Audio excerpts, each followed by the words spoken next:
Ukraine's ghost drones. The AI swarm that hunted Russian armor.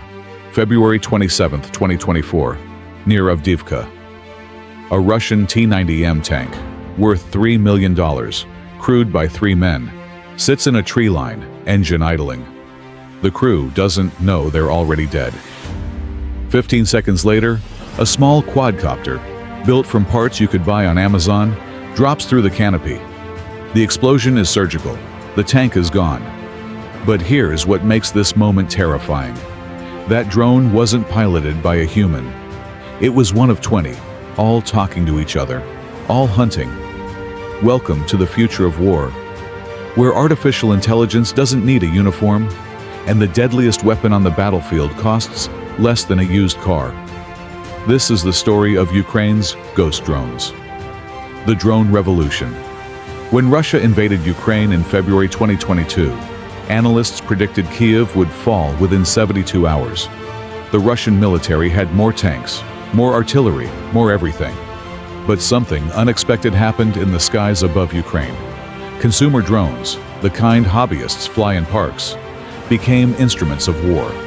Ukrainian soldiers strapped grenades to DJI Mavics and dropped them on enemy positions. Crude, improvised, but effective. By mid-2022, both sides were flying thousands of drone missions daily.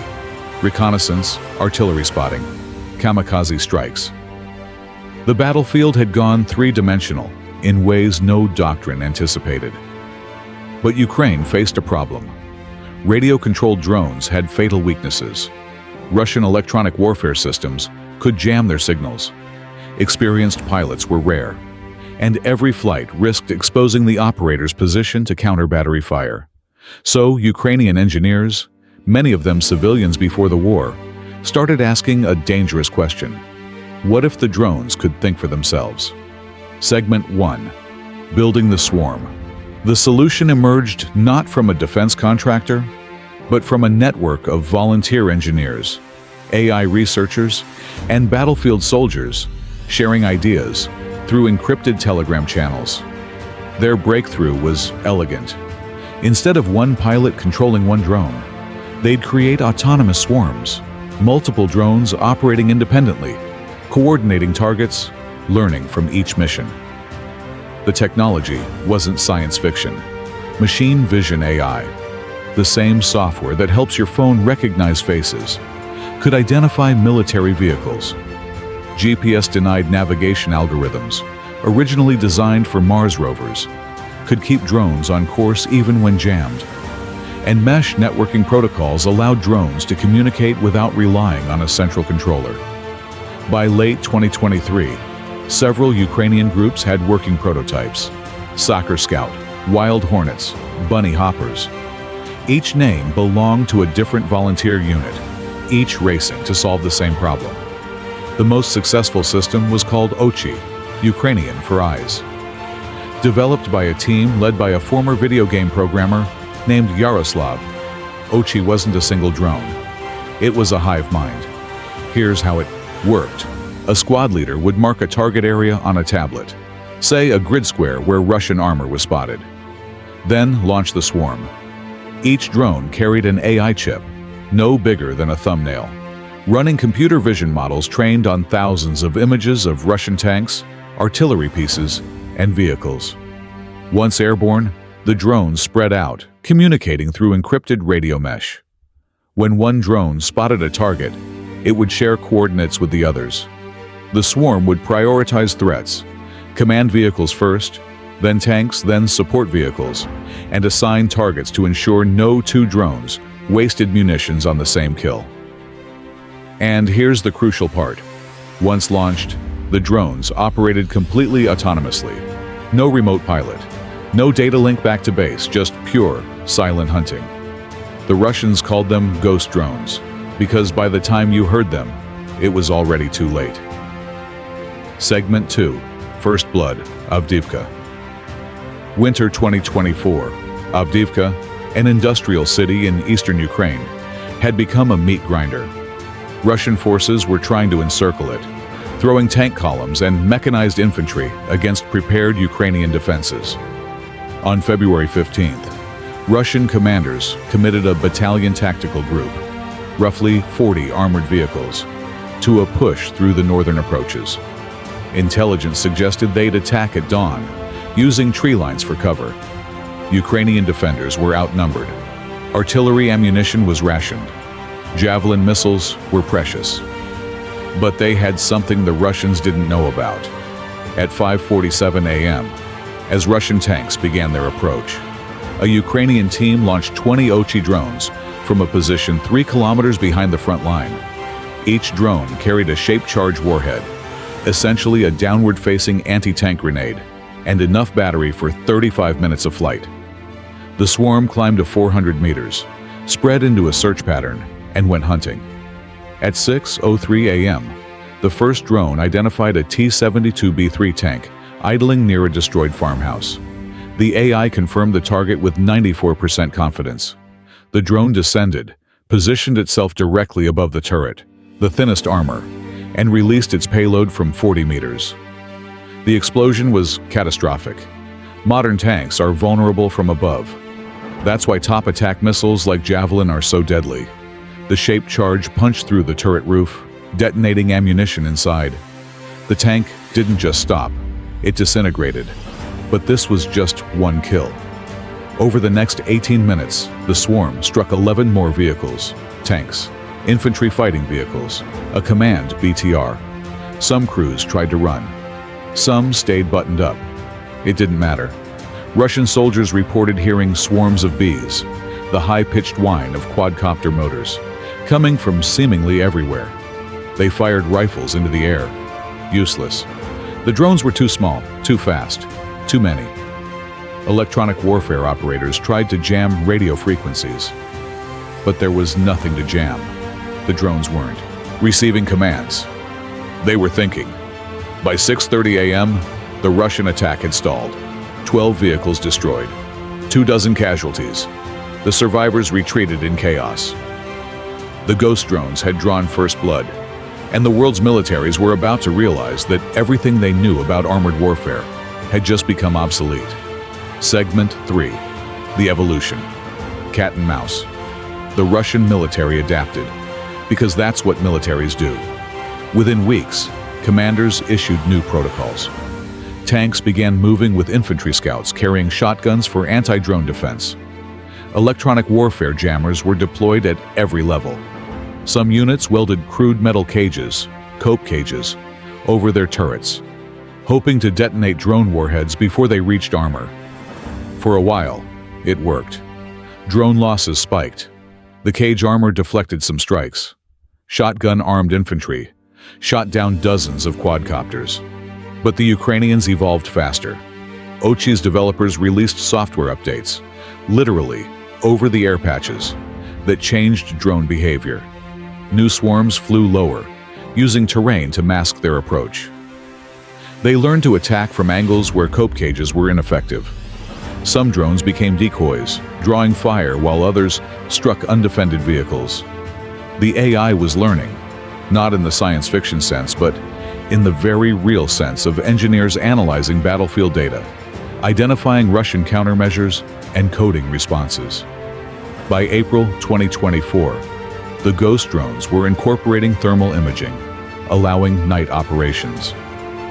Russian convoys that once moved under cover of darkness became vulnerable around the clock. One particularly devastating innovation was the mothership tactic. A larger fixed-wing drone, essentially a flying 3D printer, would loiter at high altitude, deploying smaller quadcopters directly over enemy formations. The small drones had just minutes of battery life, but they didn't need more. They'd drop from the mothership, acquire targets, and strike before Russian air defenses even detected them. It was terrifying in its efficiency. One mothership could launch 40 strikes over a 4-hour period. The cost? Less than $50,000. The damage? Millions of dollars in destroyed equipment, dozens of lives. The economics were undeniable. A Javelin missile costs $178,000. A ghost drone? About $2,000. Both could kill a $4 million tank, but you could field 89 drones for the price of one Javelin. This wasn't just a tactical innovation. It was a strategic revolution. And it was happening in real time, broadcast on Telegram channels and Twitter feeds for the entire world to see.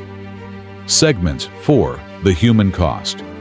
But behind the statistics and the tactical analysis, there's a darker truth. Russian tank crews began refusing missions. Morale collapsed in mechanized units. Commanders reported soldiers going AWOL rather than boarding vehicles they knew were death traps. Some crews abandoned tanks at the first sound of drone motors, preferring court-martial to incineration. Volodymyr, a Ukrainian drone operator, not his real name, described the psychological burden. You watch the screen, you see the tank. You know there are men inside. Young men, maybe conscripts who didn't want this war. But you press the button because if you don't, they'll kill your brothers, your friends. It haunts you, but you do it anyway. The ghost drones had made killing efficient, but they hadn't made it easy. For Russian forces, the psychological impact was catastrophic. Traditional warfare has a certain rhythm. You see the enemy, you engage, you win or lose. But the drones were invisible executioners, silent, inevitable, everywhere and nowhere. One captured Russian officer, interviewed by Ukrainian media, put it bluntly. You can train for artillery, you can prepare for infantry, but how do you fight something you can't see until it's already killing you? The answer, increasingly, was, you don't. Segment 5. The global wake-up call. By summer 2024, Pentagon analysts were obsessively studying Ukrainian drone footage. NATO exercises incorporated swarm tactics. Defense contractors scrambled to develop countermeasures. But the genie was out of the bottle. The technology wasn't exotic. Consumer drones, open-source AI models, 3D printed parts, everything needed to build a ghost drone swarm could be bought online or fabricated in a garage workshop. The software? Available on GitHub. This wasn't nuclear weapons, a technology so complex that only nation-states could wield it. This was accessible, scalable, and democratized. Military strategists began asking terrifying questions. What happens when insurgent groups get this technology? Terrorist organizations? What happens when a lone actor can deploy a swarm of autonomous weapons? The U.S. military, which had spent decades perfecting expensive platforms like the F-35 and Abrams tank, suddenly faced an existential question. Were we investing in the wrong war? China watched closely. Their defense industry had already been developing loyal wingman drones, autonomous aircraft supporting manned fighters. But the Ukrainian conflict proved that cheap, expendable swarms could challenge expensive platforms. The People's Liberation Army accelerated its drone programs, focusing on mass over sophistication.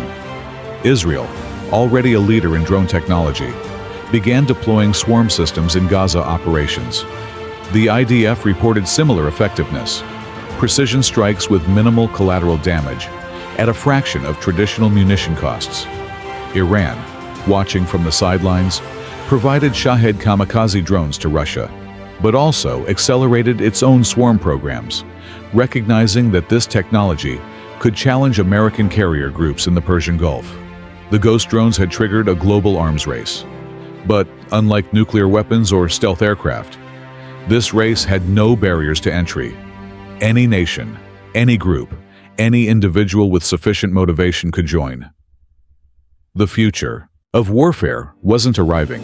It had already arrived, announced by the whine of quadcopter motors over Ukrainian fields. Aftermath and impact. As of October 2024, Ukrainian forces have conducted over 100,000 drone strikes using various autonomous and semi-autonomous systems.